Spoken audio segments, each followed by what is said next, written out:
Good evening, everyone. My name is Luis D. Berespedia. I serve as chair of the Historic Districts Commission in Concord.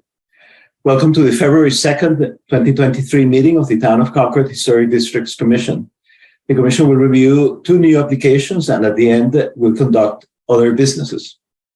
We're conducting this meeting online in accordance with the Commonwealth of Massachusetts Executive Order suspending certain provisions of the open meeting law. The public may access this call through both telephone and video conferencing. Members of the public will have an opportunity to ask questions and provide public comments on applications and discussions following the petitioner's presentation and questions from the commission. To do so, please raise your hand in the participant function of the Zoom meeting platform. If you're calling in and cannot use the platform, you may raise your hand by dialing *9. Our host will mute microphones of those not speaking to preserve bandwidth and may need to turn off video, except for the commissioners, the host, and the current applicant. I will call on each commissioner for comments on an application and then open the meeting for public comment. Once there are no more public comments, I will ask for a motion from the commission to continue, to approve with conditions, or to reject. A second, and conduct a roll call vote. Once the commission has acted on an application, the applicant is free to leave the meeting. Before I make a roll call, I want to welcome Timothy Whitney as associate member nominated by the Concord Museum. And I want to let know the rest of the commissioners that we're waiting for the select board to formalize the appointment of Kate Chartner as a full member nominated by the Concord Museum.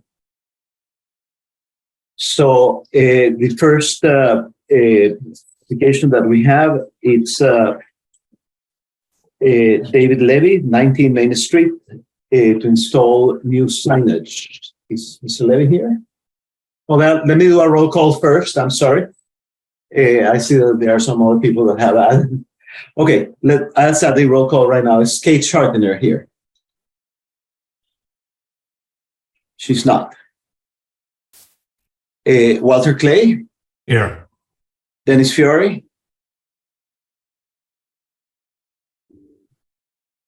Where's Dennis? He was here. Okay.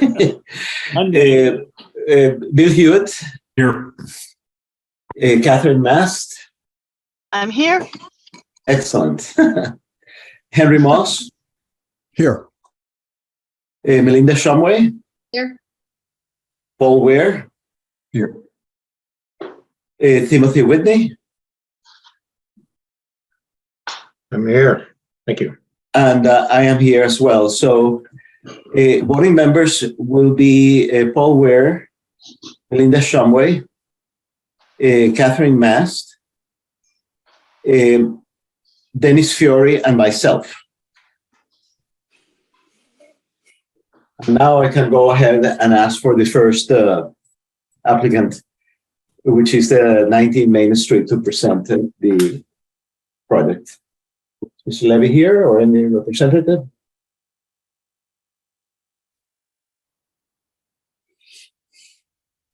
Hi, it's Billy Crosby from Crosby Design. And Jane. Hi, how are you? Welcome. Welcome.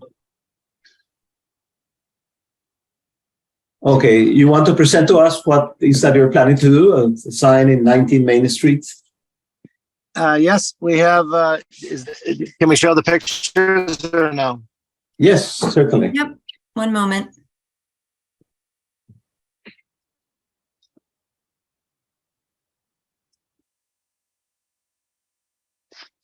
Can everybody see that? I can. Yes. So we've got, similar to the last 2 signs we've done at this same location, we've got a flat wall sign that says Stretch Concord, and we have a blade sign that says Stretch Concord, and they're the same sizes as the last ones that we did, and the same thickness and the same material, and the existing bracket that's still there. There was a banner over the a banner for the Concord, what's the place that's up above? Community chest. The community chest is up above. So we have a a mock-up of it, and then where we whited out the banner, and then also a picture of it with the banner. Okay, and the banner, it's the measurements that you just described there. The hanging sign is 18 by 36, and the banner is 19.5 by 72. Yes. And you're saying that there's a banner already there, right? Oh, there's just a banner that was covering, in one of the pictures, there's a banner covering the yeah, right there. So that's just, I'm sure that's coming down, but that's the picture. So it's not an accurate thing of the chamber sign. You know, and Okay.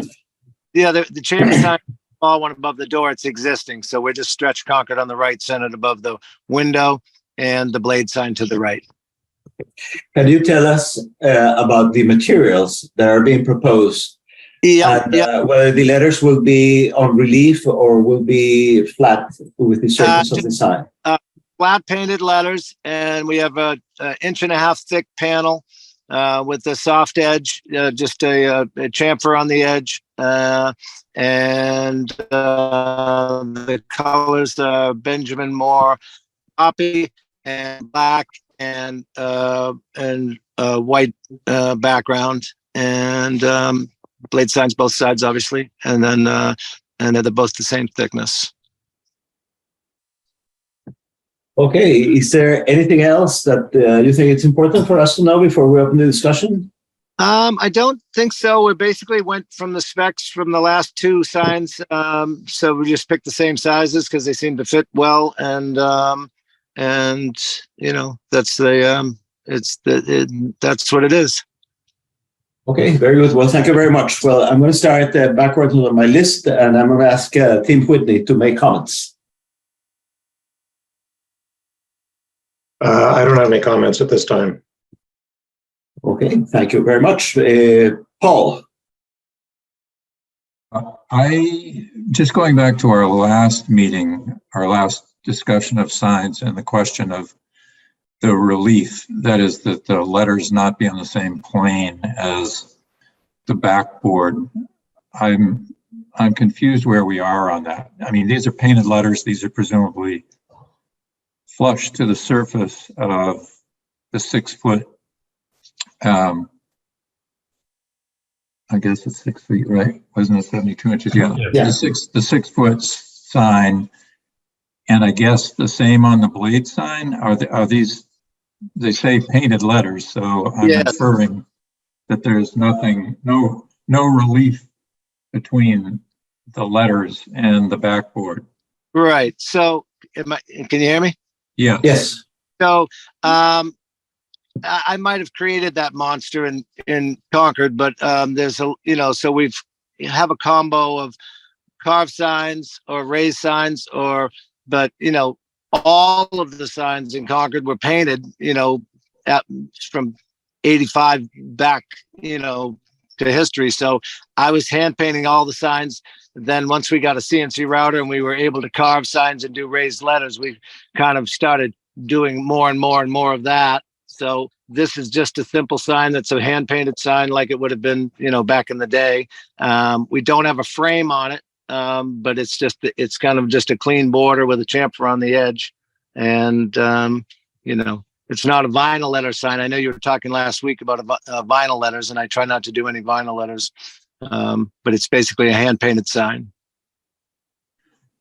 Yeah, so I guess my question, I don't know what, honestly, I personally don't know what power we have to insist on anything other than a painted sign. But I think certainly from the perspective of the historic nature of the Main Street, it would be nice if it were carved or there were some relief. Right. I don't know whether the applicant would consider doing that. Are not necessarily mandating it, but is that an option from the perspective of the applicant? Yeah, it's always an option. Do you want to talk to that a little bit? It's always an option. I think we already kind of Bill Crosby already prepared this, so we would like to go ahead with what's already prepared if possible. I mean, we're open to listening to suggestions, but we we would like to go with what we're proposing here, if possible. Yeah, okay, well, I'll pass the baton, but I'm gonna look at our guideline here because I just don't remember what we can insist on. I mean, it does seem to me that this is pretty monochromatic, even though it's not literally a single color. It's just, it's not very beautiful to me. And I think while we're putting up new signs, to the extent that we can improve the look, then I think that's a virtue. But I need to be informed by colleagues here. Thank you very much, Paul. Melinda. So it'd be nice if that was raised, because there are a lot of signs now that are, and just because you used to do this way back when doesn't mean that it wouldn't be really nice if you would elevate it to what a lot of the other signs look like. What bothers me more, quite frankly, is, and not to be obnoxious, but I think the color red is a stretch. I think it's a little too bright. It reminds me of McDonald's. Couldn't you do something that's a little closer to the frames of the windows on the building, which is more of a, what I would call a brick red, not really a maroon? I just think that's too bright. I don't mind it being in that family, but to me, it's just a little strong. I don't know if anybody else feels that way, but I would think you could tone it down and still have it look really great and definitely be readable, and it would stand out. I actually wouldn't mind knowing what stretch Concord is, but that's not the point here. But I think the color could be a little better. Yeah. So can we comment? Sure, go ahead. Okay. So we just had a little conference, and so basically what happens, with a lot of these, I like, obviously, as you guys know, I like carved signs, but carved signs are more expensive for the client, and where this is she's just starting out on this process. Jane preferred the look of the hand painted sign, not only, but because it's a little less expensive. So I just talked to her, and then we're gonna, if it helps you guys, we're gonna kind of split the cost for carving the sign. I would say raised and carved probably isn't great on this one, only because one's going to be sticking out, and so I would suggest, if you guys would agree, if we went with just carving for both letters, and then if we took the red and went a click darker with the red. Jane's also thought that was okay too. And just to add on, you asked what it was. So we provide one-on-one assisted stretching. I'm a physical therapist, and so we provide stretching to clients, is what we do. So it's a studio that you can come in, and we do a whole body stretch to relieve pain and improve flexibility and so forth, just to give you a background on kind of what we do. Interesting. Okay, thank you very much. Henry. Following the discussion in our last meeting last week having to do with Fiorelli's, I looked at the 2020 signed bylaw from the town of Concord, and I see no mention of whether letters should be raised or not. All it really says is that the sign needs a certificate of appropriateness if it's going to be in a historic district. When I look at that flat, relatively mediocre facade, and I looked at it today, I think the flat sign, particularly for the 6-foot element, is fine. I think it's almost preferable. What I object to are fake old carved signs for new kinds of occupancies. If it's the Blackstone or the Black Horse Tavern and it has a sign out front, and it's been there since 1770s, I can understand having a sign that looks more historic. The discussion about whether it's too bright, I think, is certainly something people can talk about, but that's a sort of chocolate vanilla discussion, I think. I don't think it harms the high street's continuity. I think the real issue is whether it's going to be lit or not, particularly the projecting sign. And I think it is not. So I have no objections to this as it's proposed. Thank you very much, Henry. Is Catherine? Yes, Catherine is here. Catherine? Yes, Comment? sorry, I've just been in transit. So I think my fellow commissioners all make very valid points and observations. I would say that in terms of my perspective on this signage, in a former life, I was both a fine artist and a gallery curator, so I do know a thing or two about visuals. I do think that as it reads now, the word I would use, similar to Melinda's word, but a little different word, is I think what's happening with this sign is it's reading a little stark. So I do think that changing that poppy red to something a little deeper and quieter would be a benefit to the overall visual impact of this sign.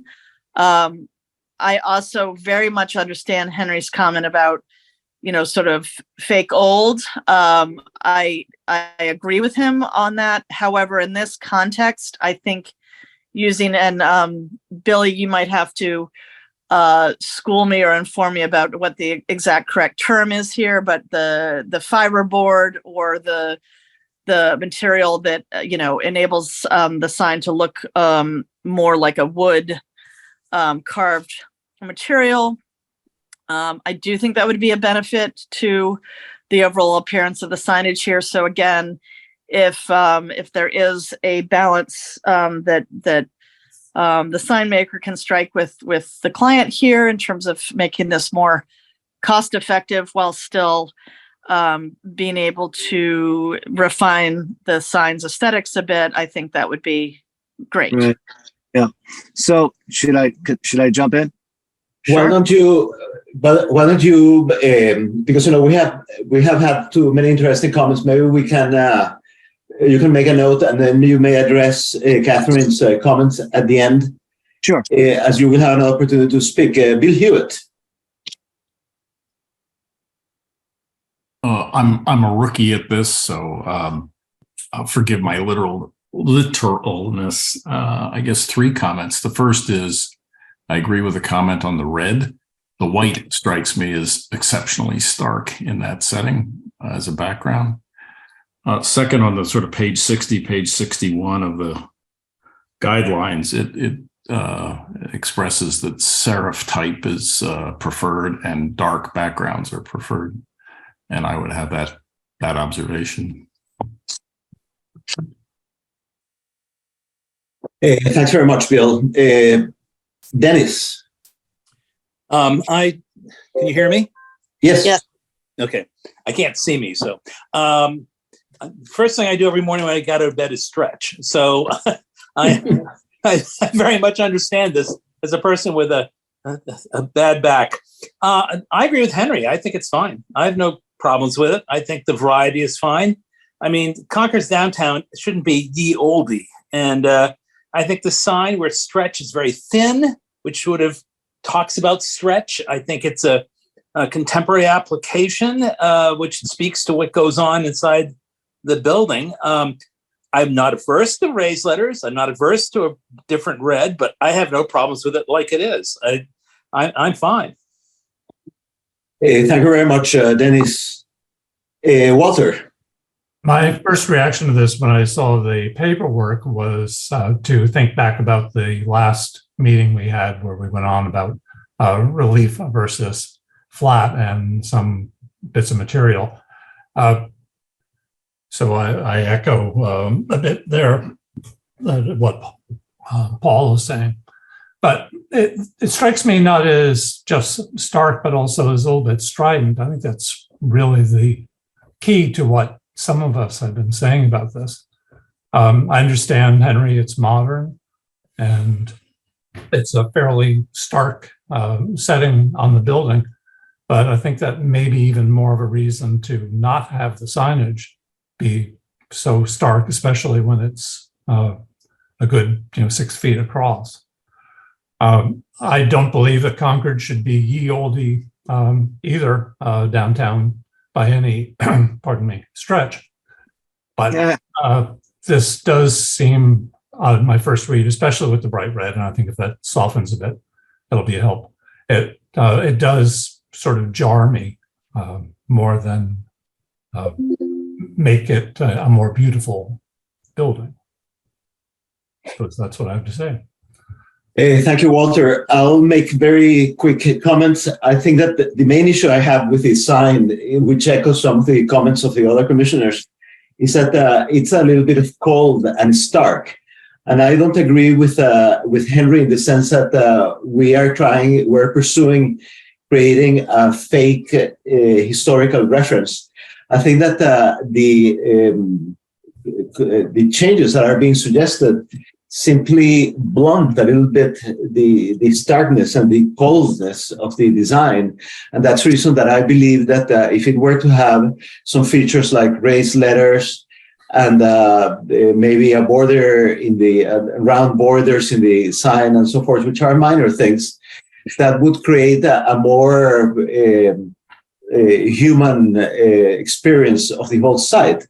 The other issue that I see is not only on the colors of the letters, as was mentioned, especially the red one, but also in the fact that the background is entirely white, which makes it come out very starkly.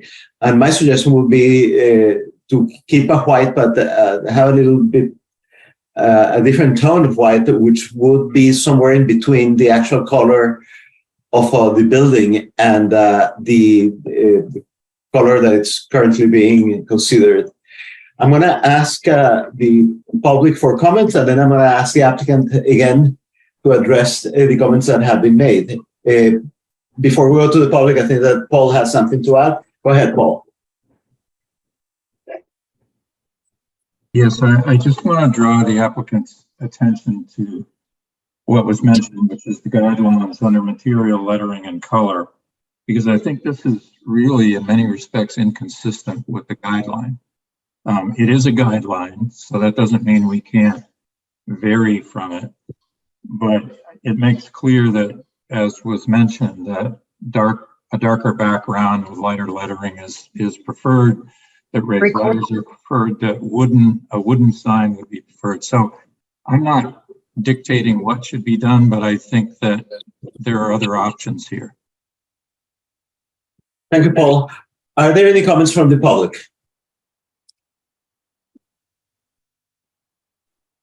Okay, in the absence of public comments, does the applicant want to address some of the issues that have been brought up by the commissioners? Sure. Yes. So, number one, this picture that we're looking at is maybe if we looked back at the other, what it looks like on the building. So, I agree with a couple things, and we just talked about it a little bit, saying that, well, obviously a photograph of the building already gray, and then this looks very white on it. And then, so the idea was to, have the panel the size it is, but have it soft. So somebody had suggested a slightly off white, which might be like one click grayer than the building, where the building's basically a white. I'm not sure what it is yet, but we were both agreeing that would be fine with us. And then we're also talking about doing some carving, and then I'm talking about a little chamfer around the edge. So just talking about the blank itself, even though we have been making the signs out of PVC for about 15 years now, the Concord Museum sign and a lot of the signs that looked like wood, because we were doing that on purpose, not to put a fake grain in it or anything like that. You can buy this stuff with a grain which looks really fake and cheesy to me, but what we do is basically the same thing we would have done it with a mahogany blank that we used to do in the past, which had, after 10 years starts to have problems and, wood and rotting and stuff like that. So we've had really good luck with the PVC. My advice to other sign guys is for historic districts to try to use this material is to treat it like wood. And it's really the 3 or 4 things that are different that we do, where some people would just use plastic and they would use the white sheet. Well, we would use the. We lost you. May I make a comment as a member of the public? It didn't work the first time. Oh, sure. Go ahead, please, Mr. Garrett. Yes, David Garrett, 166 Monument Street. I've just been looking around using Google Maps at all the other signs around there. And as was mentioned by somebody else, this is this very stark sign. If you look around at every single sign around it, it would become the most stark, boring sign in the whole of the center. It needs something to it, either serif lettering or that to match the other signs that are around there. It would really stick out. It would look more like a sign on Route 9 in Natick than anything else. It looks cheap. It's horrible lettering with that square lettering. Very few of the other signs have anything like that square lettering. I think it's terrible. Thank you very much, Mr. Garrett. So I'm going to ask the applicant a question. I think that there have been very useful comments, both from the commissioners and from the public. Yeah. And I'm going to ask you whether you would be willing to consider some of the suggestions that have been made, and in a next HDC meeting, present some of these ideas incorporated in your design. Would that be something that you would entertain? Absolutely. So we're talking about the one other thing we just discussed was we could put a slight border around the outside edge, and then so when I kind of got cut off, or not cut off but muted or whatever, the cove that we put on sometimes is the finish that we use on some of the signs, and so we could put a piece of trim around the outside if we wanted to make it look more like wood. But like I said before, a lot of the signs that we made would be mahogany blanks, and then we would run a cove around the outside edge of it. And because we make it 1.5 inches, so it basically looks like a piece of mahogany that was sanded down. And then so we're happy to do anything we, pick a suggestion that somebody liked, or if more than one person liked an idea of changing the outside, and carving the letters is fine with us. I think it would look a little off balance, but I'd be happy to raise one of the letters, probably the stretch letter, rather than the Concord, so it didn't look off balance. But we could do any combo. If somebody threw out an idea, it's simple for me to do anything. And one of my things is where it would have been a painted sign. It is a fairly simple sign, so I think something a little extra without changing the basic shape. I think it would be hard for Jane to change the font itself, only because that's the business font that she has, and she's got business cards and website stuff going on and all that stuff. But happy to make it look as much like more of a wood sign, as we can. Thank you very much. So I'll ask the commission for a motion. Officially, I have to ask to continue, to approve with conditions, or reject, but I would suggest that we continue this application. May I hear a motion?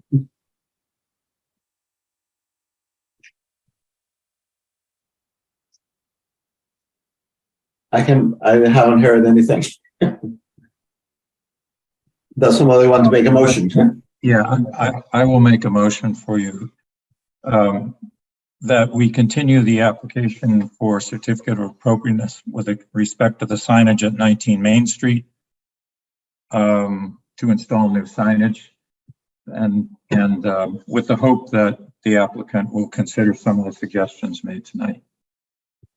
Any seconds? Second. Okay, so I'm going to ask the voting members, Paul, Melinda, Aye. Catherine, Aye. Dennis, Aye. and I am an I as well. Yarrow. Well, thank you very much. We look forward to see you in 2 weeks, and we look forward to new designs. Thank you so very much. Thank you. Night. The next application is from the town of Concord, Wallen Street and Main Street in the Main Street Historic District to perform various intersection improvements, including sidewalk extensions, bump outs, and shade trees at the intersection. And I want to welcome Erin Stevens, Senior Planner from the town of Concord, which I understand will present this application. Yes, hi everyone, and I'm sure you're all well familiar with the project now, but by now we've been through this a couple times, but I'll share it again and I'll try to rush through the things you've all seen 3 or 4 times at this point.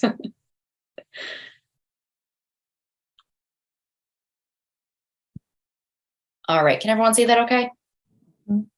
Perfect. All right, so we've already seen all this, so we're gonna move through this quickly. And start right here, just to give you sort of the reminder of what the current view is. We're trying to improve the sight lines for both pedestrians and for vehicles coming through the area to help everyone be much safer. We are also looking at implementing bump outs to do that, as well as taking out this one parking space in the middle right here to create a sort of pedestrian pocket park, as well as the addition of 2 trees. And this is a color version of the one that you have, just to better see those different pieces. So what we are proposing is adding in bump outs, which will help pedestrians to be able to see vehicles that are oncoming without having to be standing in the road. These will also make it much more easy for vehicles that are coming through to see any pedestrians safely. And that is the key in this whole project, is we're trying to make this intersection much safer, slow cars down. We are also adding in the street trees that we talked about before in this one little pocket park area. The difference between the last time I was here is that we had a survey done and looked at the grade of the road. And I don't know if you've been on Main Street lately and kind of really looked at that, but it slopes down quite a bit from Walden going towards where Footstock is. So we have to take that into account and make a few changes there, which is part of the application. The biggest change is that this is no longer at regular sidewalk height curbing. Instead, it is a larger curb in order to make sure that any water that is coming down here isn't pooling right here. Instead, it is going into this storm drain. And this, we have a couple of different options. And essentially it will come down to the prices that come up during the bidding process. This project does still have to go out to bid. So while we can say exactly what we want, it is up to the bidder to provide the what they are going to provide. So we can give as much detail as possible to try to make sure that we are receiving exactly what we want, but we are up to the mercy of the construction season and prices as well. So we have a couple of different options. One is to have this be sort of like a 6 to 8 inch curb that would help separate this sort of pedestrian area and sidewalk from the roadway. And it would also prevent excess stormwater from coming in and pooling in this area. Or there's also the option of getting sort of a larger granite block, almost like what we have up at the war memorials further up towards Monument Street. That would allow people to sort of perch drink coffee, check their emails, things like that before moving on. That has not yet been decided, and like I said, that is something that could be up to costs, as well as what everybody thinks. We've heard for the most part that people are interested in this larger block idea. We also have extended the crosswalks here so that this is a larger crosswalk. That is so that people, we can put stormwater into the crossing. That is to prevent any excess puddling and black ice buildup and things like that. If you notice right now, because of the grade of the road, that can happen. We're trying to prevent that as much as possible. There will be the addition of the, I'm going to forget the name of them, the ADA accessible crossing grates there. And we also have added in to the bump outs here, because I know this was something that was talked about at a previous HDC meeting, that you all were interested in possibly seeing these not be like rain gardens or bioswales, but instead having something more like a granite block. So we've looked at doing that as well to sort of incorporate some of that granite, or the cobble look. So that is the basics of that. Oops. Let me zoom back out. There we go. So this is the cobble that we were looking at for those sort of small triangle areas next to the crosswalks. It is permeable, so we can get some water through there. So that will help a little bit with stormwater. You won't have ice and snow building up on there, but it's not 100% permeable. So we don't have grasses and things like that sprouting up. It's supposed to be a happy medium there. And I did want to talk a little bit about trees, because that is something that has come up in, I think, every meeting. People are most interested in what type of tree it will be, and everyone has a different opinion. I know that previously it was elm trees back in the, I think it was late 1700s when that, or sorry, early 1800s when that photo was taken.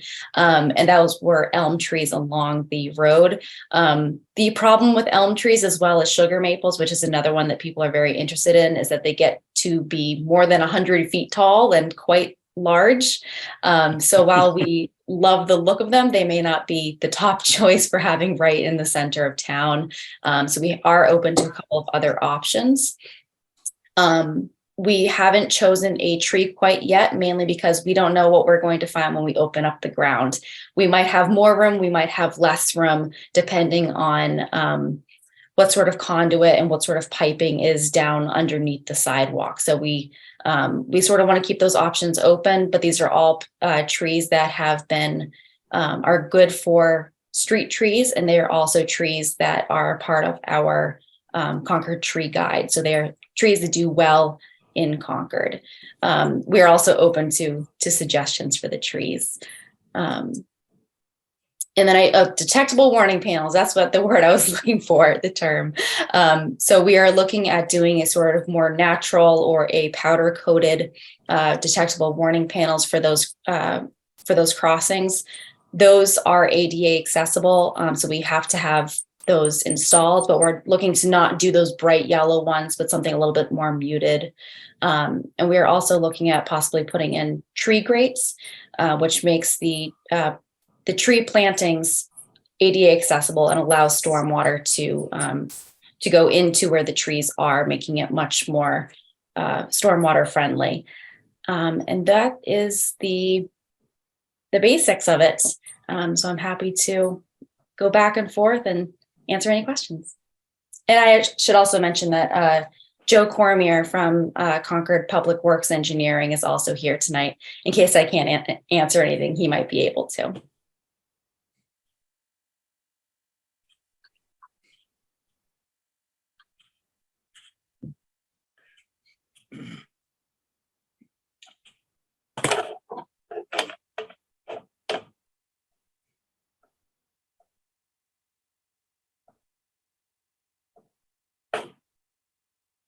Muted.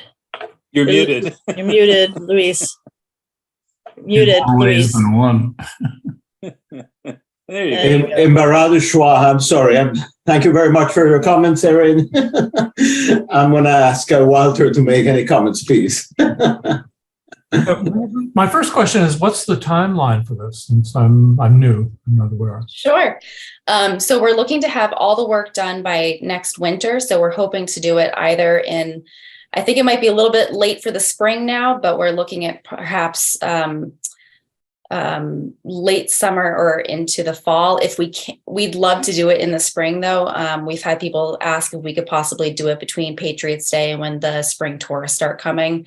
But we're really going to look and see what the construction schedule looks like when we put it out to bid. So a 2024, not a 2025 project. No, 2023. I'm sorry, 2023. that quickly. Okay, very good. That quickly, yeah. And is there an arborist involved already about tree decisions? We have our deputy tree warden who has been discussing the trees with us. Okay, not just the roots, but which types. Correct. They are, because it seems to me putting a sugar maple in there is probably death to the tree. Yeah. In a short amount of time. I'm hardly an expert, but we're leaning away from them. They're beautiful though. From sure. Well, there's also the leaf problem, which would be incredibly slick in the moisture if it rains right down there. I'm all in favor of safety, and from what I can see of it, it makes sense. The only other stray thing I would say is it looks from the overhead drawing that some of the angles are fairly sharp where the side where the pedestrian access interfaces with the road, and maybe curving some of that just a little bit instead of it being quite so angular might be visually just slightly better. That's about all I have. Thank you very much, Walter. Dennis. Do you have a conceptual? You didn't show a picture of what it might look like if you're on the street looking at it.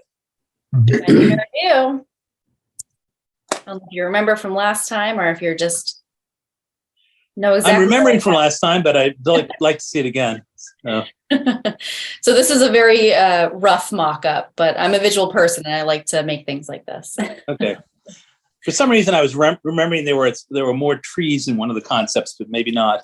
I think the trees are great. Although I agree that an elm or a sugar maple won't work. I like the idea of the blocks for sitting because that's sort of consistent with the green in the front and other areas. So I think that's wonderful. Other than that, I don't really have any questions at all. I think it's fine. I did have one thing to ask, and that is, you mentioned public comments. At some of the sessions you had with the public, have they been in favor of this for the most part? Do they think it's a good idea? Yeah, we've gotten really great feedback. Like I said, the most, I think, polarizing topic has been the trees. I had no idea that trees would be such a hot topic. People feel very strongly about one type of tree or another, or rather not having the trees that drop the little pods and things like that. The only other comments that we've really gotten that have been sort of polarizing are whether we'd put benches or bike racks in. And I said, that's a topic for another day. We want to leave it open for now and sort of see what the public wants, and then we could revisit that. But for now, we're really looking to leave this kind of clean and perhaps see if if we do put in sort of that granite block, if that would suffice as a bench-like substitute. And again, the center is all concrete that's patterned, right? Yes. It's an asphalt with some sort of pattern on top. Yes. Okay. Thank you. Thank you, Dennis. Bill Hewitt. I think it's a terrific addition for both safety and visualization. European cities do this all the time, and it works out wonderfully. My comments center on the trees. I can pile on. I think from a slightly different direction, the life expectancy of those trees is going to be really short if you don't spend a little more money on the grates. I think us bikers will kill those trees if you don't put the vertical guards around the trunks. Those grates that you depicted are kind of the low end of how to do that. And in that location, for all the reasons you described, finding a slightly higher quality tree grate system to give those trees at least a fighting chance of surviving would be nice. On the species, red buds are beautiful and native to this area, but they are very late in blooming and they lose their leaves quite early, which I'm not sure you want in the downtown setting. But it's terrific. Thank you. Thank you. Could I just make a quick comment just to before I forget? Sure. Go ahead. So yes, we definitely want to make sure that the trees survive. I've been talking to a couple of different people. There are options such as, I believe there's a product called Silva-Cells that helps to create a support structure to help the trees survive for longer. There's also been talk about almost having a drop-in tree. I don't know how better to describe it. That could be pulled out by DPW. A potted plant. Kind of. But something that would be able to, once it reached a certain maturity, we'd be able to swap it out for a younger tree and allow that almost have it be like a nursery. I don't know how well it would work, but it's an interesting idea and we're certainly open to it. But I've been looking at more of like the Silva-Cells and things like that to help create a structure for the tree so that the roots don't get so compacted by the concrete, which is what usually happens. And that's why trees die. Thank you. Thank you. Catherine, comments? Oh, this is such an interesting project. And Aaron, thank you for your patience and perseverance. And I think it's an excellent project. I've had the privilege and opportunity to be able to really see this go through its evolutions from the beginning. And I think it is greatly improved. And, you know, with every iteration, I think we have happily or Aaron and crew have happily gotten it to, you know, a much better place where sort of all of the programming and elements are coming together really nicely. So I think it's great. I really like conceptually everything I'm seeing. You know, I would just say just a few tiny comments, you know, in terms of bike racks, I could see that just getting kind of a little chaotic in that location, for lack of a better word. So I think the granite bench idea would be much better. And, you know, I don't know if this has been considered, but maybe even those benches aligning the inside edge of where the tree plots are, you know, going this way back towards the building, instead of sort of blocking the street might make sense. Again, I don't really know exactly what's being considered there, but that's just one thought I had in terms of, you know, I'm not an arborist. All I know is that I do love trees and I love the addition of them. I certainly would want to make sure I you know, would be focused in the camp of, you know, let's make sure that whatever is planted there can stay healthy and happy the longest. So yeah, an elm I think would obviously grow way too large for that location. So I don't know what the final answer will be there, but I appreciate the thought in terms of trying to identify the right choice. So, you know, I love the efforts towards improvement of the safety for both vehicles and pedestrians. And so I think it's a great project. Thank you. Thank you, Catherine. Henry. Thank you, Luis, and thank you, Aaron. Aaron, I have a number of questions. I appreciate your reminding people that I estimate that there's a 20 to 24 inch drop across Mill Dam and Main Street from the opposite side towards the old bank and current foot shop. So the drainage issues are very interesting. What I wondered is whether you had said that you were proposing to put trench drains at the bottom of the little accessibility slopes that align with the crosswalks. And if so, because currently there's a single drain, which is back on the edge of the sidewalk, which is that 6 or 8 feet back from where it will be? Could you repeat that? I'm sorry. Yeah. You see the little rectangle next to the tree pit on the right. Yes. If you moved that all the way back to the edge, to the existing curb, that's where the single grate is in that area. So you have an enormous amount of water currently coming down Mill Dam, particularly basically to a single grate. And what I didn't know is whether you might have a trench drain, which is at the base of the little ramps that come down to the crosswalks. And that could continue all the way across. And a trench drain is usually a 6-inch wide element. It can have a cast iron grate, and has some depth, but that would be picking up all the runoff across that area and taking it back into your drainage system. And my point is, any drain that goes into that general location is going to have to be structured back to the existing storm drain, which is probably right at the existing curb line. So there's money in there, but there's also the potential that you can take that drainage nightmare that Anderson complained about out of the whole zone as part of this project. So that's one issue. I like Catherine Mask's suggestion that we consider benches which face one another on the edges of the tree pits.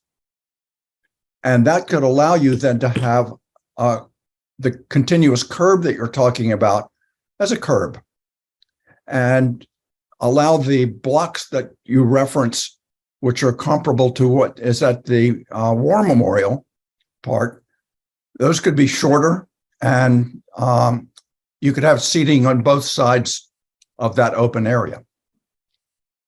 Does that make any sense? Yes. I think the management of that granite, those curbs and that drainage are a level of detail that you can continue to work through. And I would have thought that that there would be people within DPW who might have enough civil experience to be able to contribute to that without just saying, no, you can't do anything. With regard to one reason I raised the issue of the curbs again is because I think the demarcation of the cobbled area from the raised and sloping concrete zone where you're making the extensions, those edges are significant. And I'm assuming that those would be granite curbs that enclose your cobbles. And those would be probably flush at street face, but higher in the back and on the side. I've been interested in Harvard Square yesterday and in Concord today to see people driving over bump outs of a couple of kinds. One is like these, Harvard Square, and the other was near the post office when somebody just drove over the sidewalk and the curb going into the parking area behind Walden Liquors or wherever that is. So I think that one of the strengths of your scheme is a demarcation before you get to the crosswalks in the texture of the pavement of the road. I think that is a really good warning visually to people not to be cutting those corners too aggressively. And I believe that the safety will be tremendously enhanced by folks being able to get out and look at oncoming traffic and be seen. Comment about trees. I think people must recognize that in general, a street tree's estimated life is 8 to 10 years. And that's usually because they're handled so poorly from the point at which they are planted to the way that they're maintained over time. If I wanted trees in this location, which I have, as you know, wanted for long before this project happened, I would be putting structural soil in from the tree pit, one tree pit all the way across to another. And when you bring the concrete over that, as you've drawn, you still have space for roots to develop. And the roots will be in something greater than the 4 foot by 8 foot tree pit zone. And that's sort of the reason trees die so badly and so rapidly along streets. The zone in which their planting occurs is so restricted. So since you'll be tearing that portion of the street next to the existing sidewalk up anyhow, then excavating along there, which you'll be doing anyway in order to get at the storm drain, that might have structural soil in it. And it's not going to go on for a quarter of a mile, so it's probably affordable. Having said all of that, if you put, elms were a major issue in Concord, a major element in Concord and Concord's imagination for a long time. These elm trees, if you put them there, they are not London planes, they're not gums, they will not be dropping things on people, they're not scarlet oaks, they won't be raining acorns on bike guys. If you put elms in there, it's not as if you're planting them in a perfect location in the Arnold Arboretum. They are going to have a retarded growth rate anyway. So I wouldn't worry too much about a tree that might someday get to 45 feet and 8 inches to 10 inches in diameter. Concord could use that. And a problem that we have seen constantly is that folks want a small flowering tree for the 2 weeks in the spring that they can see some kind of blossom. And then the tree has no presence or scale that is comparable with its location in the street. So I would really encourage you to think in terms of Princeton elm, Valley Forge elm, one of the new resistant elm trees, which do well, but it would be a long time before they overrode the banks and the buildings to their left and right. I think this is a very strong project, and I really want to endorse it and your efforts as it develops. But that's the trench drain question is something that I think you should take up, or could consider taking up with the civil engineer. Thank you. Thank you very much, Henry. Melinda.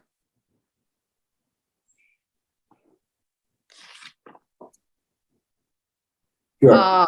So I don't really have anything to add.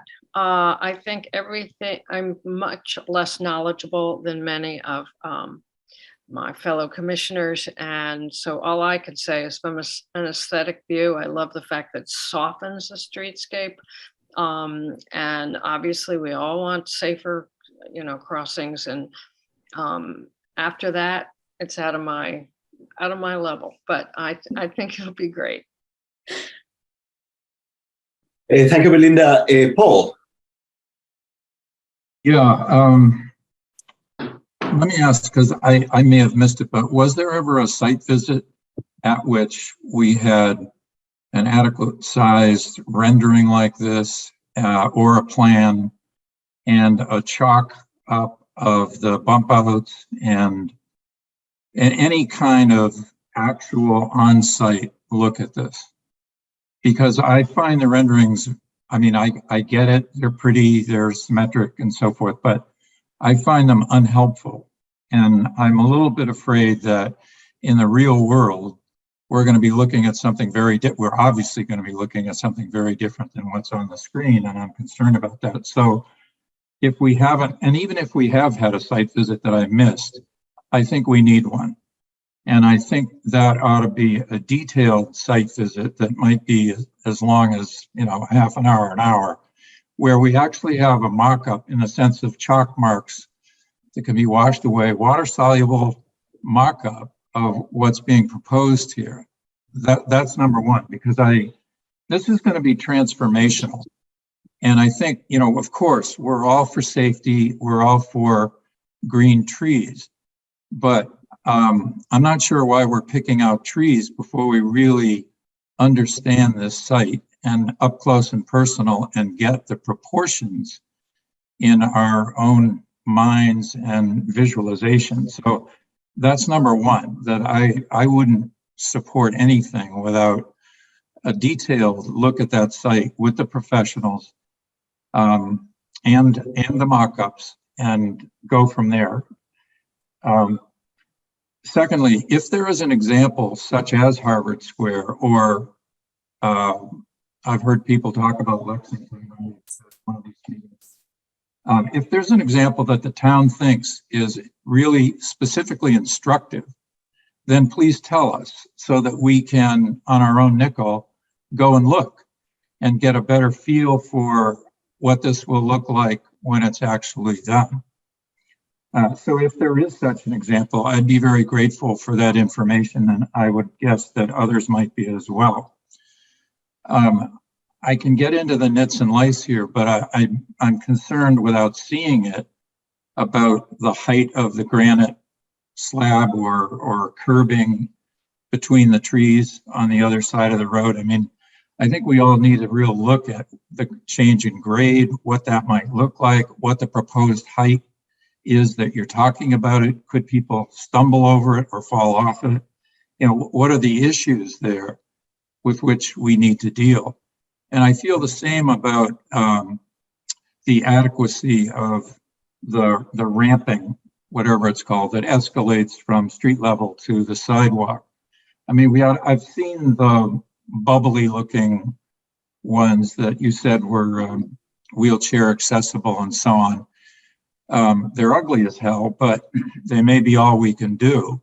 But again, I mean, what are the options? And the aesthetics of this, it seems to me, are critical because it's going to be among the most important signatures of the town. So I just feel that we're getting way ahead of ourselves on this. And I think the notion of a spring beginning on construction, I think that should be discouraged. I really think this should move much more slowly in a much more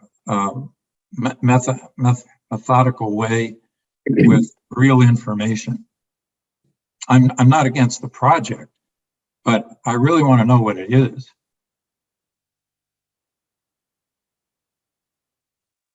Thank you, Paul. Timothy, Whitney, comments?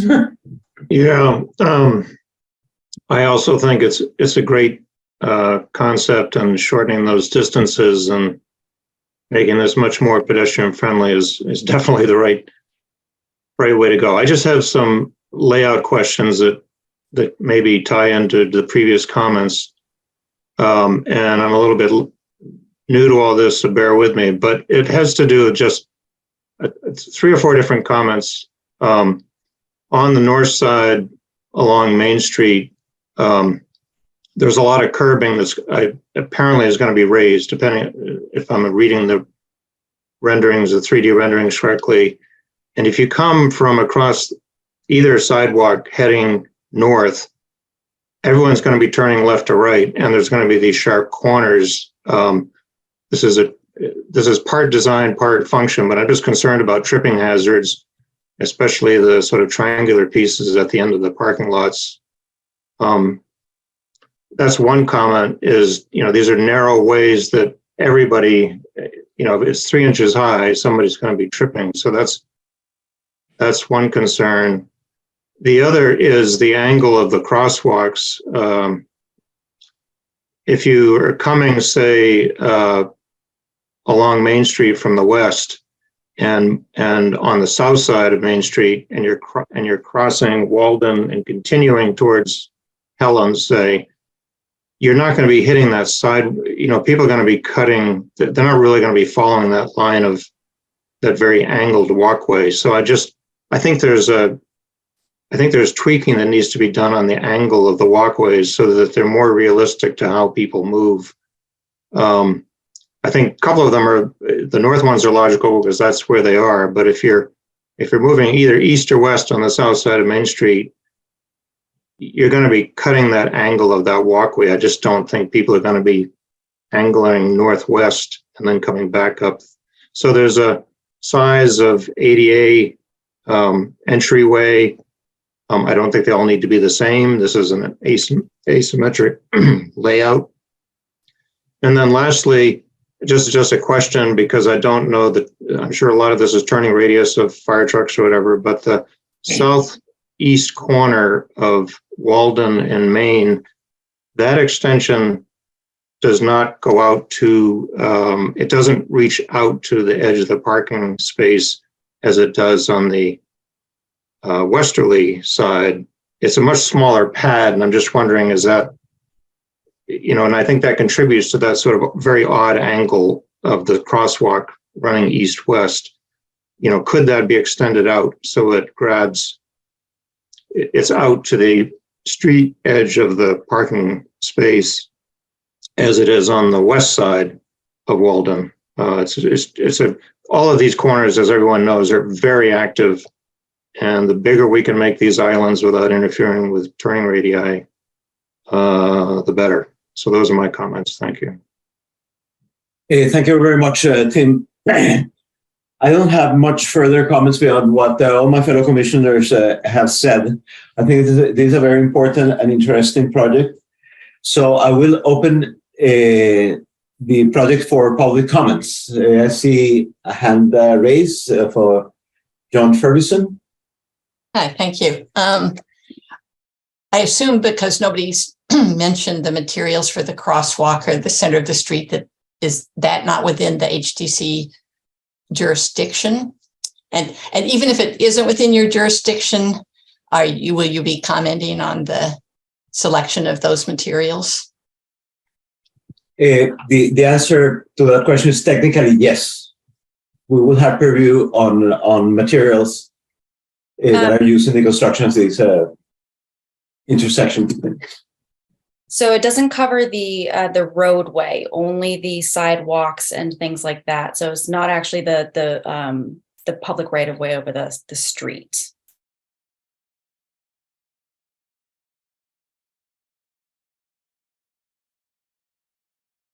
And Joan, for the public record's sake, can I get your address?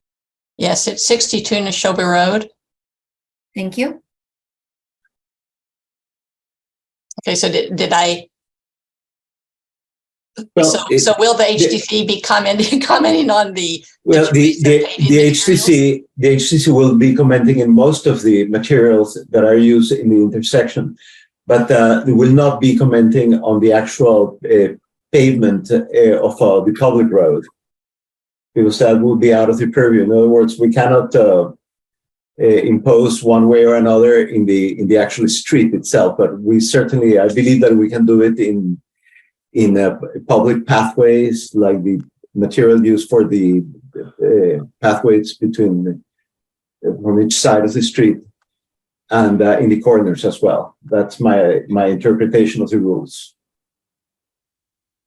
And even if you don't have jurisdiction, does that mean you won't be offering your suggestions or recommendations? Well, we certainly offer suggestions or recommendations, but our role is to make sure that whatever it's incorporated into the streetscape provides a historic reference, and the regulations have established that would be the case in terms of the limitations that we have.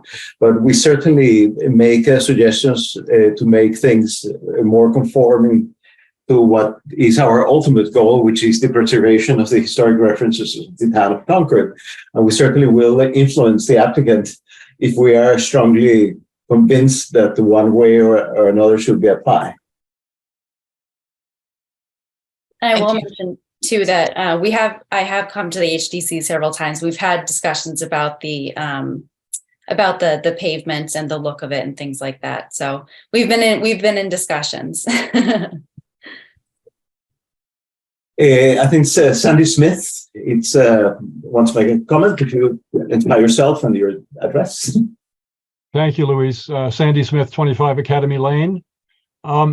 I've noticed with other bump outs around Concord that at this time of year, when we have snow, the bump outs often cause an impediment in terms of snow clearing. And so snow piles up in the corners and effectively reduces the amount of parking or the ease with which one can park a vehicle in spaces that are immediately adjacent to the bump out. So I wanted to ask the DPW representative whether the town is confident that it can keep these parking spaces open during the winter when we have snow.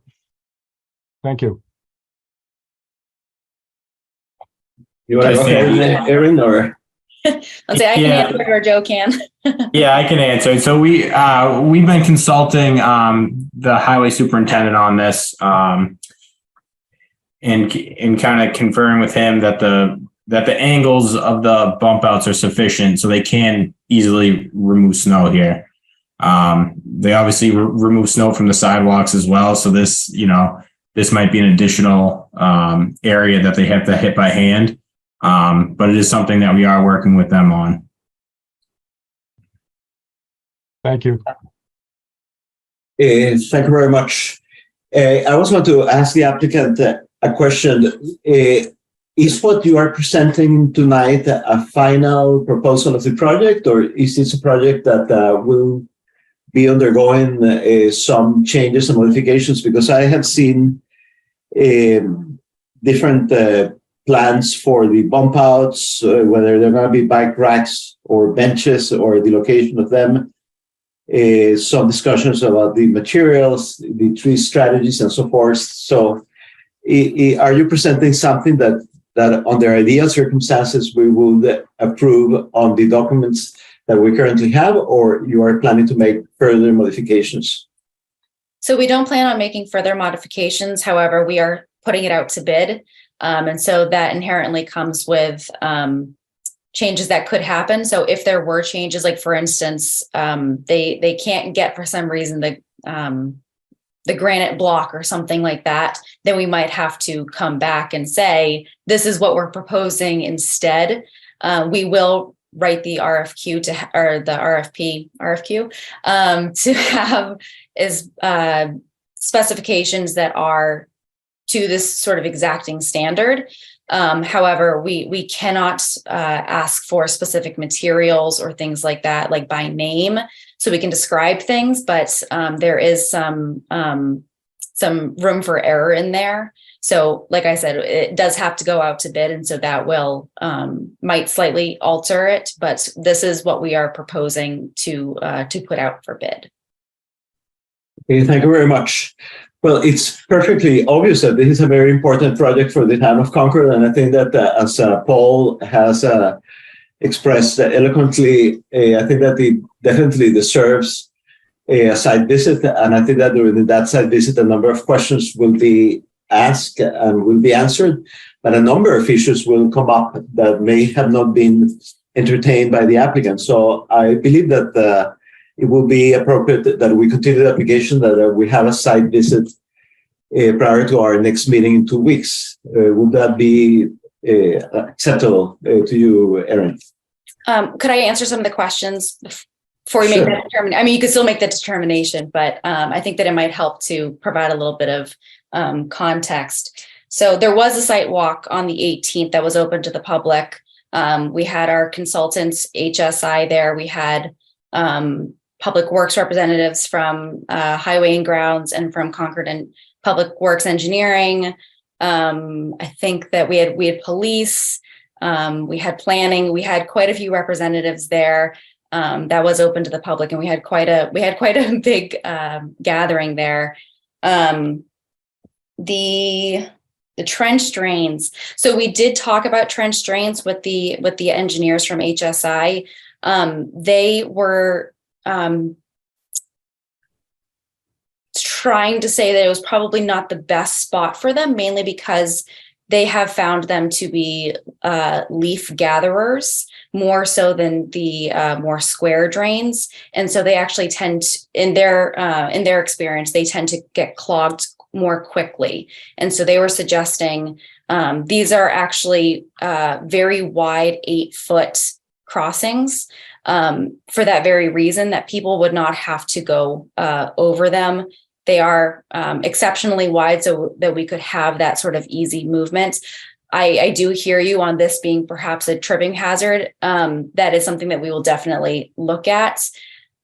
I think that, whenever you're putting in a curb, there's always going to be a tripping hazard, unfortunately, but we're trying to minimize that as much as possible.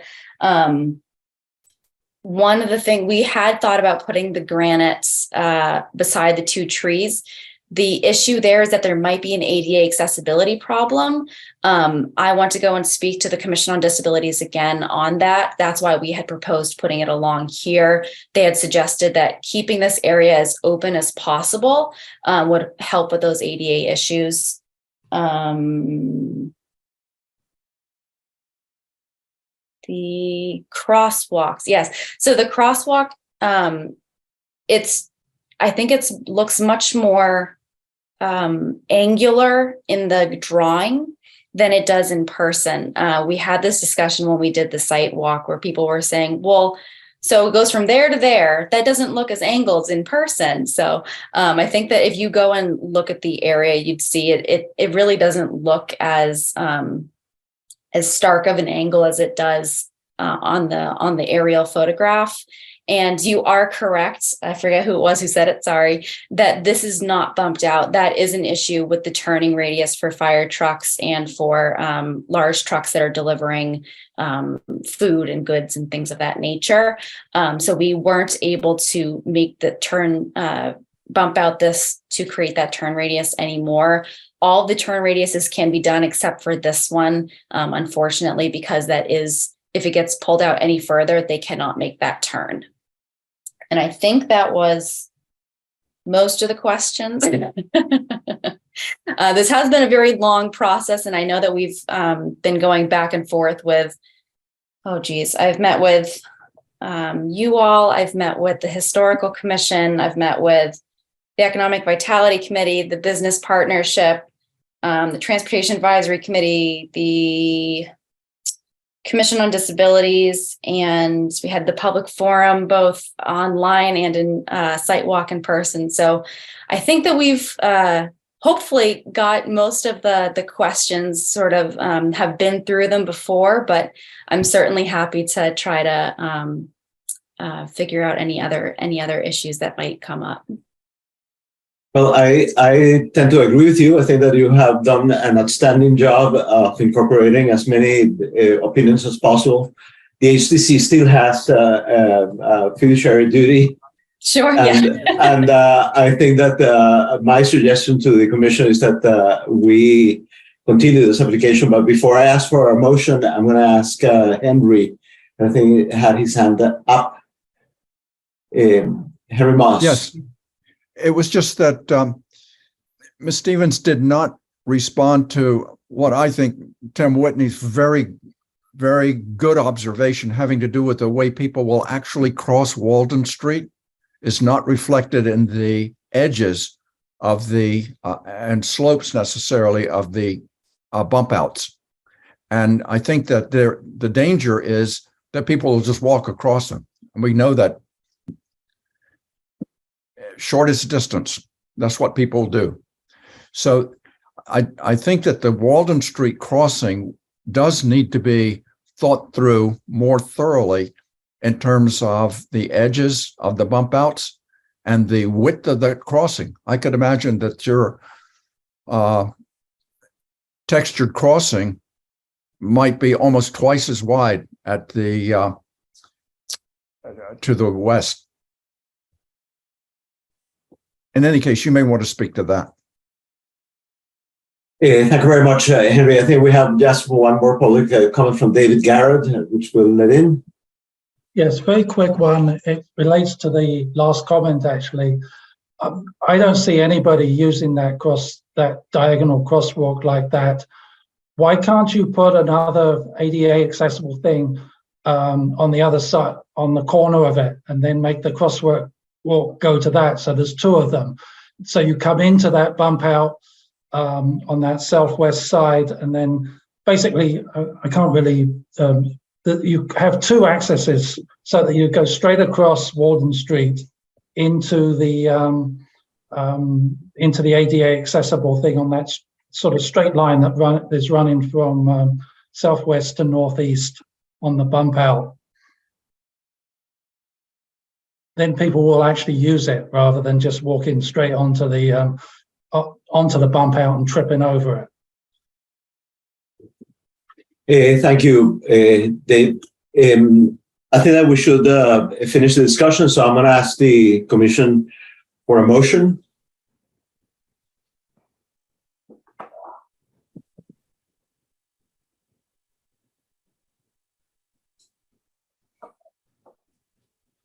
Anyone wants to make a motion to continue, approve with conditions, or reject this application? I can also, Joe, if you want, if before anybody wants to answer, if Joe No, wants to. why don't we, I think that we just closed the discussion. So I think that if there are any further comments, they should be made through a different forum. But we would like to have a motion right now. It can be made by any of the Commission members. I'll move, we continue. Okay, seconds? Second. Melinda, second. Okay, I'm going to ask the voting members for a vote. Paul? Yes, in favor of continuance. Melinda? Aye. Catherine? Aye. Dennis? Aye. And I am an aye. So we will continue the application. I believe that we should have a site visit prior to the next meeting. That site visit will be coming on February 16th at 8 o'clock, if that is convenient for you. And go ahead, Paul. I guess maybe our meeting is the 16th in the schedule I have. It says February 23 would be the next one. Yes, correct me. Haley, correct me if I'm wrong. I just added 2 weeks to the current schedule. Here, let me just pull up. Let me just pull up the.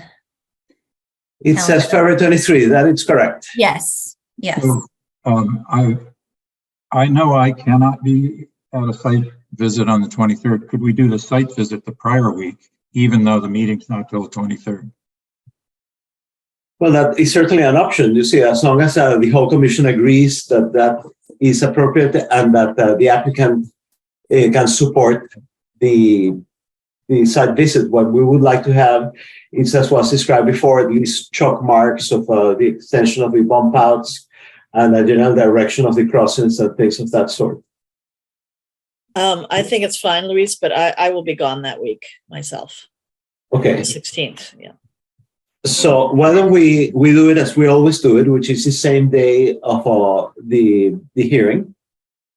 And I encourage the commissioners to do the ones that cannot be there on those particular dates that to go on their own and do their personal site visit to say so.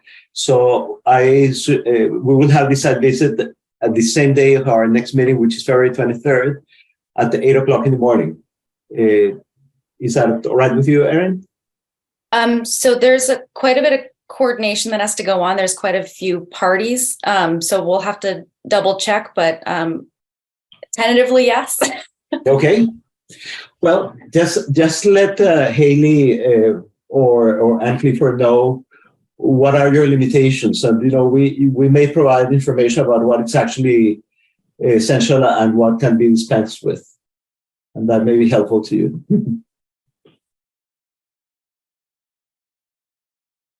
Okay. So, well, thank you very much. So we'll see you in 3 weeks or thereabouts. Thanks for coming by. So we're going to go now into the other business. We have a certificate amendment from 166 Main Street, the certificate 22 number 48 of the Concord Academy. about temporary parking. We see our honorary HCC member, Don Kingman, by virtue of the frequency of his visits to this commission. Hello, everybody. Don Kingman, Concord Academy, 166 Main Street. Inadvertently, during the previous application that we made relative to the West Campus project, we let off, or we didn't include this notion of using the lawn area between 185 and 207 Main Street as temporary parking. We have done that in the past for two of the projects we've done here at Concord Academy. We also extended that grace to the library when they did their extension. And this is all to try to lessen the impact of contractor parking on Main Street. This is a gravel-filled area. It gets removed at the end, and the duration that we're looking for is to put this in probably March and have it removed somewhere in the spring, early summer of 2025. That's when we anticipate this project being completed. It gets restored to what you see now. If you have driven by, we've had 4 years of use there, and we scrape up the gravel and do the loam and topseed, and away we go, and we have a nice lawn back again, and we're looking for permission for that for this 2-year duration again. Thank you very much, Don. We have seen this site many times. We have done site visits, etc. So I will ask the Commission for general comments in case that they think that this is not appropriate. But my personal opinion is that this is a fairly straightforward thing. So if there are no objections, I will ask for a motion to approve the certificate amendment.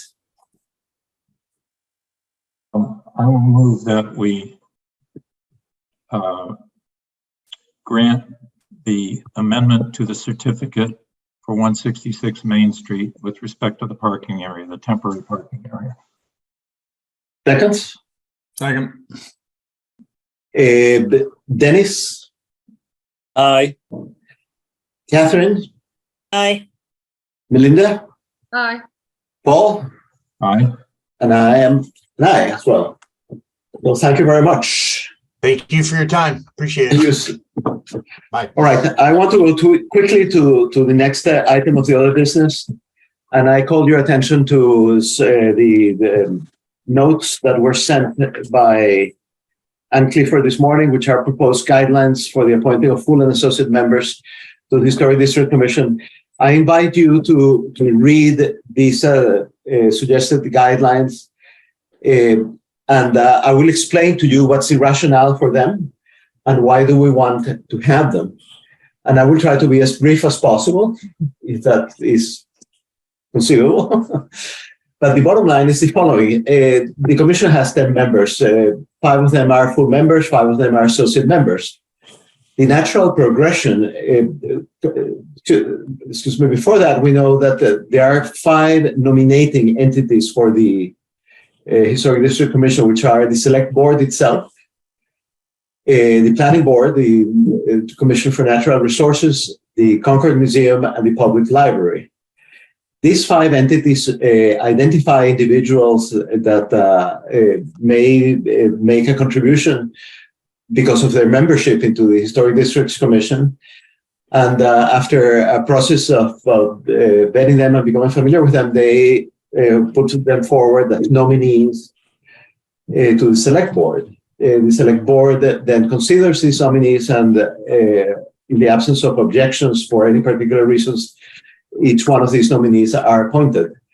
Now, the way that the system has been working since its inception in the 60s is that the time that each member serves in his or her role depends on the nominating institution itself. Let's say I am the Concord Museum, and my nominee has been serving for 2 years as a full member. Then for one reason or another, that particular member needs to resign or moves out of town or goes to another country, etc. So that position as a full member becomes vacant. So the usual thing has been to take the associate member that belongs to the nominating institution, in this case would be the Concord Museum, and then promote this person to the role of full member and then have them complete the term of the member that resigned. This has two consequences. The first one is that the time served as an associate member is cut shortened because that person is promoted to a full member. And then the potential time to serve for a full period as full member is also cut short because that person is finishing the period of a different member. So this creates a number of pressures. Number one, you may have a situation by somebody who is an associate member and that has been in the commission for even less than a year and has become familiar how it works, suddenly finds him or herself promoted to full membership. While other persons that are in the associate membership category cannot be promoted in spite of having more experience and being able to make contributions. Then the second thing that happens is that sometimes we have no way of filling the vacancies that exist unless we switch members from nominating commission. We had this happening with Catherine Mass, for example. She's now a full member representing the library, but she was an associate member representing the planning board.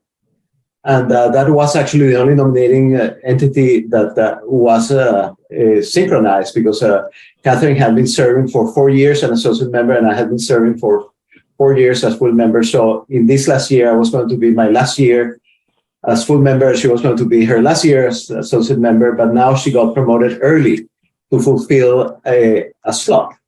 So what I'm proposing here and what I encourage you to read, because this is something that I want to discuss with the nominating entities, is that we try to address these issues by making the appointment focus on the time served by the member and allowing the member to serve for as long as possible, of course, as long as the member agrees. And that would mean being an associate member for up to 5 years and then being a full member for up to 5 years.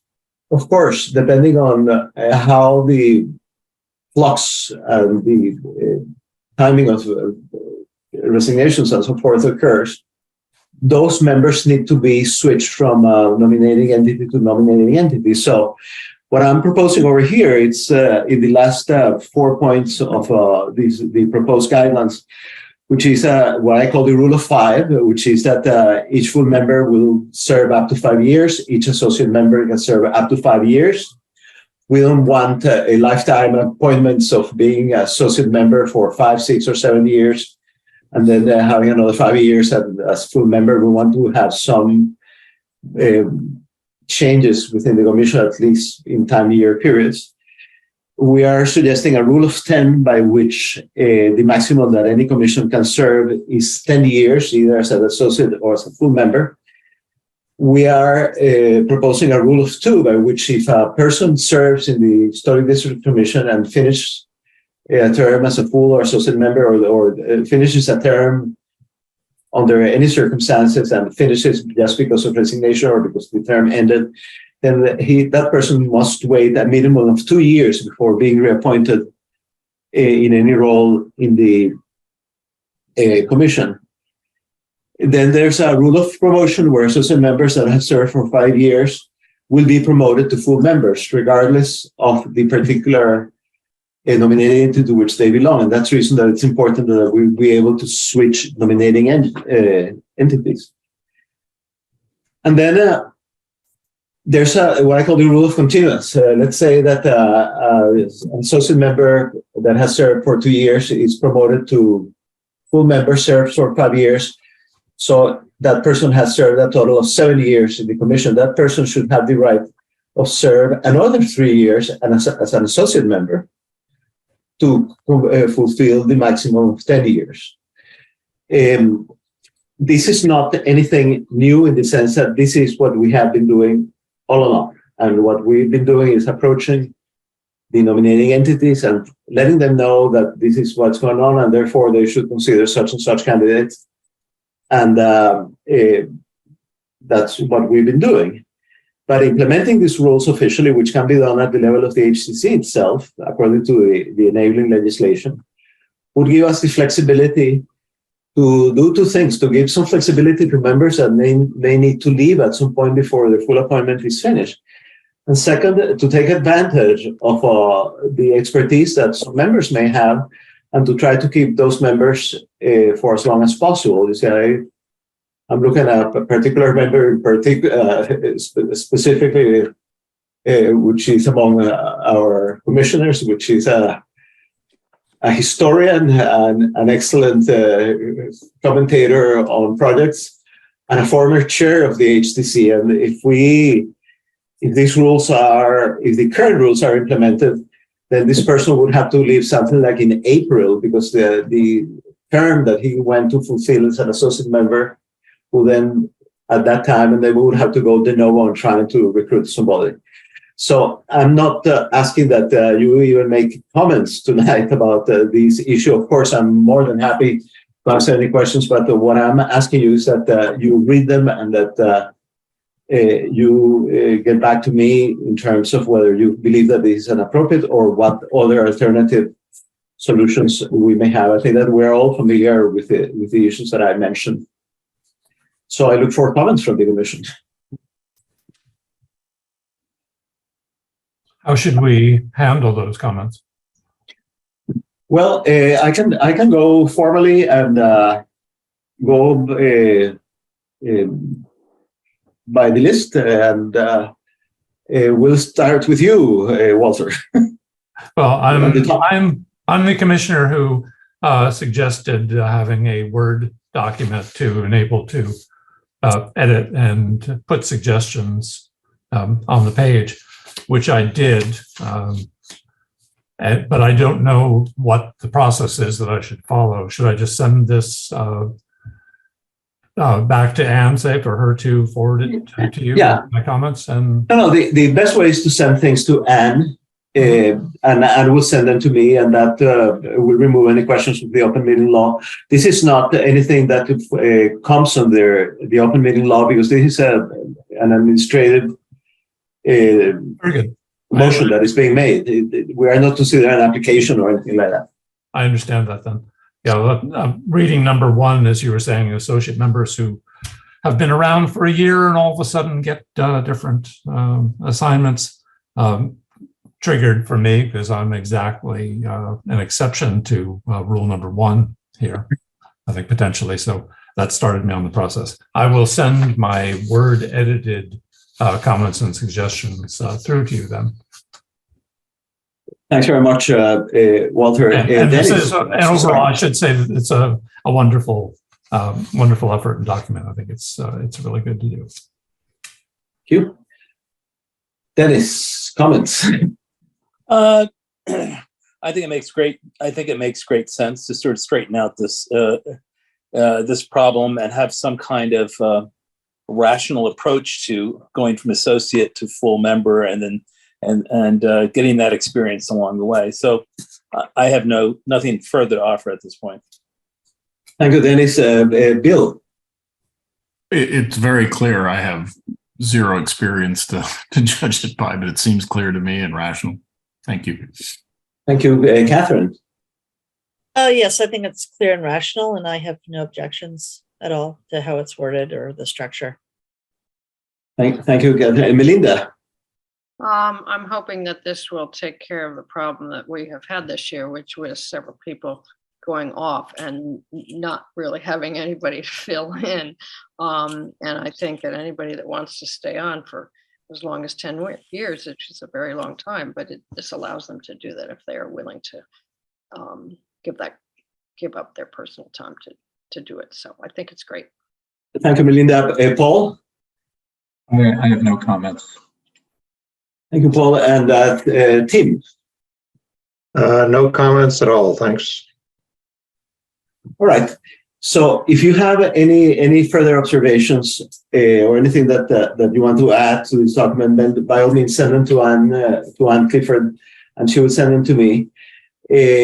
I will ask the Commission for a motion to allow me to discuss these changes with the nominating entities. I would like to approach the Concord Public Library, the Concord Museum, the Commission of Natural Resources, the Planning Board, and the Select Board itself to let them know that we are proposing these changes and to have their input.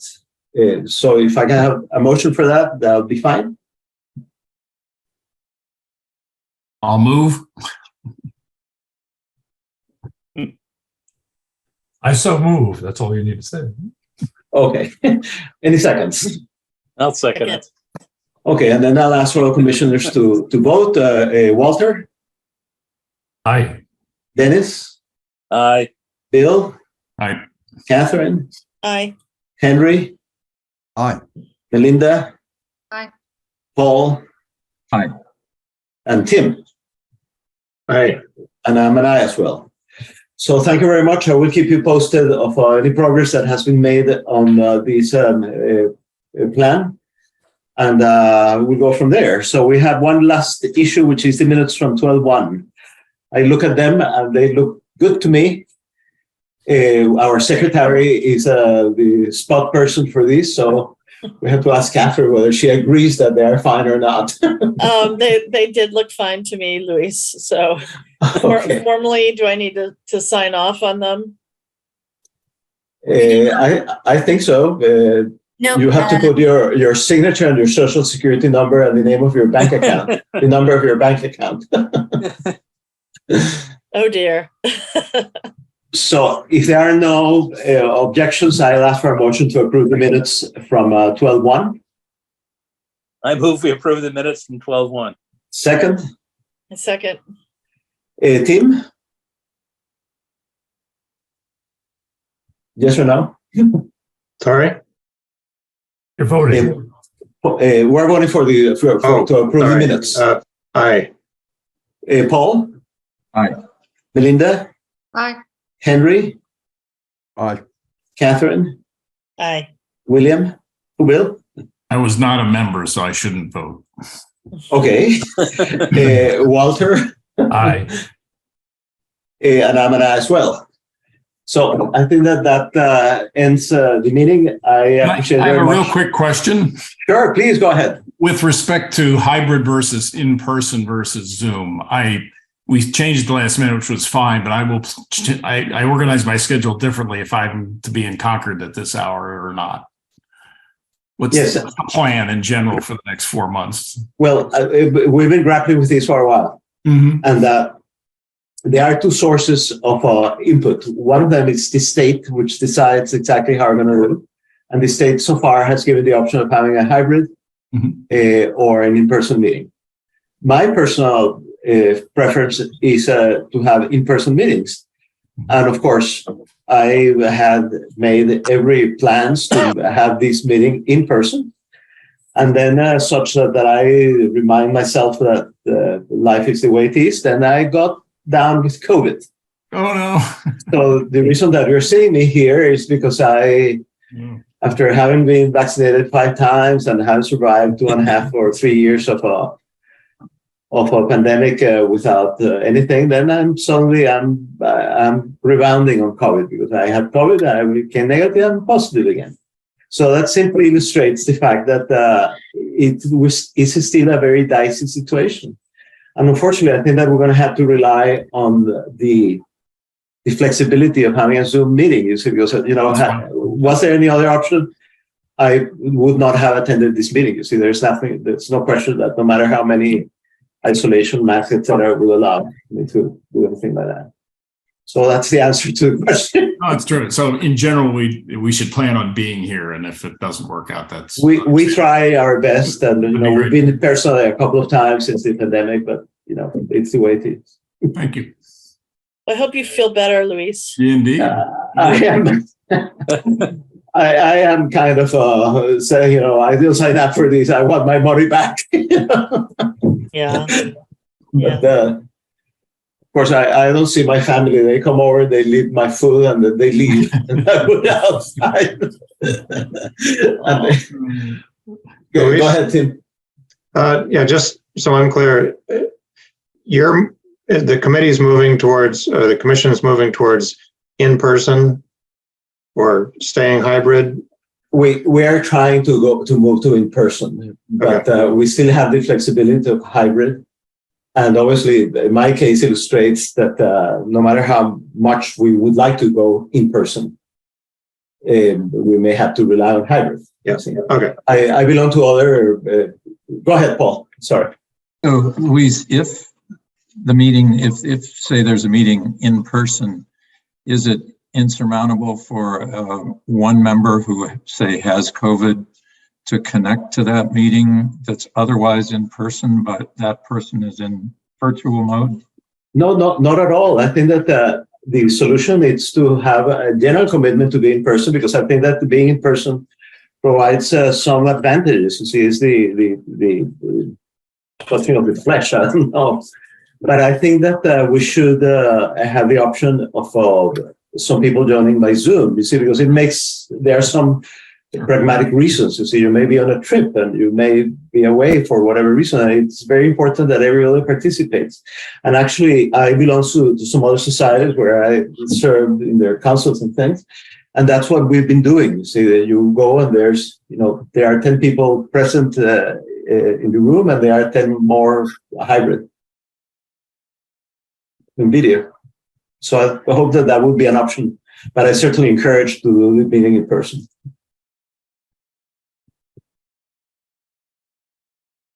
Any other questions? If there are no more issues, then I'll ask for a motion to adjourn. I move that we adjourn. Second? Second. All in favor? Aye. Hi. Thank you very, very much. Thank you so Bye. much. Thank you. Better, Luis. Night, everyone. See you all. Good to see you all. Bye-bye.